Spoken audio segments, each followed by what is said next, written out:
Hi friends, చూద్దాం ఈరోజు video. అంతర్దృష్టి అభ్యాసంపై ప్రయోగాలు చేసినది కోహ్లర్ అండి.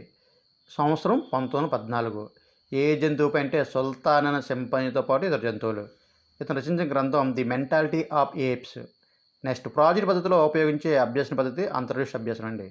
నెక్స్ట్ ఆర్కిమిడిస్ సూత్రాన్ని ప్రయోగపూర్వకంగా నిర్వహించి గుర్తుంచుకోవడం క్రియాత్మక స్మృతి అండి.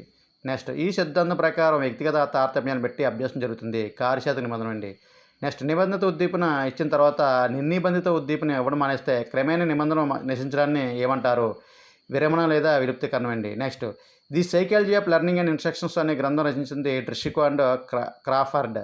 నెక్స్ట్ అభ్యాసం అనేది పునర్బలం చెందిన ఆసనం వల్ల ప్రవర్తన రీతిలో ఏర్పడి దాదాపు శాశ్వత మార్పు అనేది డ్రిషికో అండ్ క్రాఫర్డ్.